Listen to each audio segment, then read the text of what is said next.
You hit record. You set out the food. The raccoon shows up, grabs it, and disappears into the dark. And you think that's the whole story. But what if I told you that the moment that raccoon vanishes from your camera frame is actually when things get interesting? Because what happens in the next few minutes, after the food is gone, after you've gone back inside, after the lights go out, nobody talks about it. Nobody films it. And honestly, most people have no idea it even happens. I've spent weeks going down a rabbit hole, or I guess a raccoon hole, studying footage, behavior research, and first-hand accounts of what these animals actually do the second they think no one is watching. And what I found completely changed the way I see them. This isn't about cute animals eating snacks on a porch. This is about what raccoons really are, and why the part you never see might be the most fascinating thing about them. Stay with me, because by the end of this video, you're going to look at your backyard a little differently at night. Let's be honest, most of us who feed raccoons, or have accidentally fed them by leaving trash out, picture the same thing happening after. The raccoon grabs the food, maybe washes it in a puddle if there's one nearby, and then wanders off alone into the night. Solo, mysterious, done. That's the image, right? The lone trash panda, navigating the darkness by himself, unbothered and unpredictable.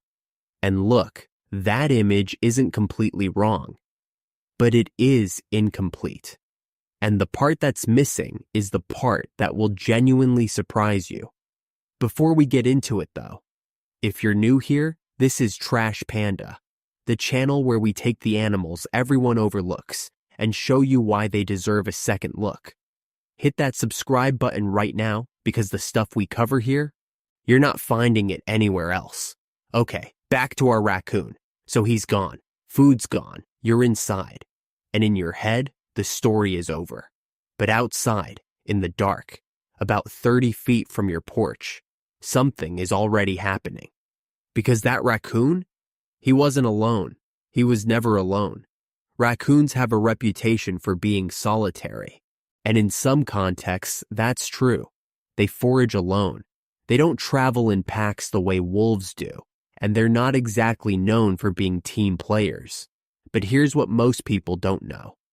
Raccoons maintain social networks. Loose, fluid, complex ones. And food is one of the primary triggers that activates those networks. Studies on urban raccoon behavior have shown that after a food source is identified, especially a reliable, recurring one, like, say, a human who puts kibble out every night at 9 p.m., raccoons begin what researchers call information sharing. Not in the way we share things, no texts, no group chats, but through scent marking, vocalizations too subtle for human ears, and movement patterns that other raccoons in the area actively track and follow. So when your raccoon disappears around the corner of your house, within minutes, sometimes seconds, others start moving in the same direction. Not always to the food source itself. Sometimes just to him. To check in. To establish who got there, how much there was, whether it's worth a return trip. This is especially visible in mother raccoons.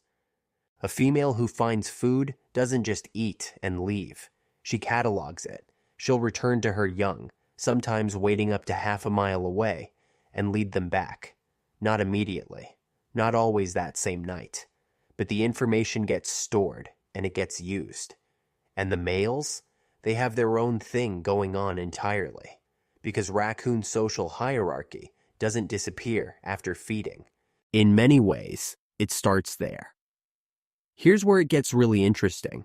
Male raccoons, especially in urban environments, operate within what biologists call fission-fusion societies, which is a fancy way of saying they split up and come back together depending on what's happening around them. Food, danger, mating season, territory disputes, all of it influences who's grouping with who and when. And after a feeding event, Dominant males will often do something that looks almost deliberate. They patrol, not randomly. They follow a route, sometimes the exact same route, night after night, checking specific spots, corners, fence lines, the base of trees, places where scent accumulates, places that function essentially as a bulletin board. They're reading the neighborhood, who passed through, how recently, whether a rival has been getting too close to a reliable food source. And if they detect a challenger, the response isn't always confrontation. Sometimes it's subtler than that. A fresh scent mark placed directly over the other one. A slow, visible walk through the contested area. A presence that says, I was here after you. I know what you found, and I want you to know that I know. It's communication. It's politics. It's happening 30 feet from your back door while you're watching television. But that's just the males. Because the most sophisticated behavior, the part that genuinely stopped me when I first read about it, happens in the interactions between raccoons who already know each other. Raccoons who have what researchers cautiously describe as friendships. Now picture this. It's 2 a.m.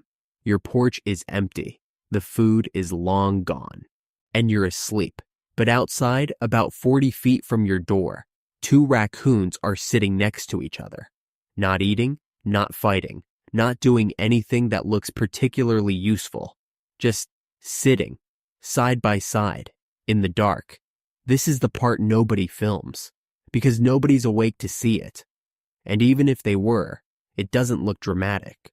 It doesn't look like anything, really, until you realize these 2 raccoons have been showing up together at the same spot, after the same feeding, for months. Same pair, same spot, same routine. Raccoons have what I can only describe as a social life after hours. And food isn't the end of their night. It's more like the opener. The thing that gets everyone moving, gets everyone in the same general area. And then, the real stuff happens. There's grooming. Actual deliberate grooming between individuals who aren't related. There's play behavior in younger raccoons that goes on long after any survival purpose would justify it. There are reunions, and I'm using that word carefully, but honestly, it's the most accurate one, between animals who clearly recognize each other and respond to that recognition with something that looks a lot like relief. And the sounds. Nobody talks about the sounds. Raccoons have over 200 distinct vocalizations. Most of them happen at night. Most of them are too quiet for us to notice. But in those hours after feeding, in the dark, just out of frame, they are talking. About what? We don't fully know. But they're not silent. They were never silent. So let's sit with that for a second, because I think most of us, myself included, before I went down this hole, have a very specific story we tell ourselves about raccoons. They're pests. They're opportunists. They knock over trash cans and steal cat food and disappear. They're the chaos animal, the one that doesn't play by any rules. And sure, some of that is true. But what we've been looking at tonight paints a completely different picture. These are animals with memory, with loyalty, with relationships that outlast a single meal, a single season, a single backyard. They adapted to live alongside us, in our cities, our suburbs, our alleyways. And somewhere in that adaptation, they built something we never bothered to look for. A community. Not a cute one, not a Disney one, a real one. Messy and quiet, and happening entirely in the dark, just outside the edge of what our cameras can see.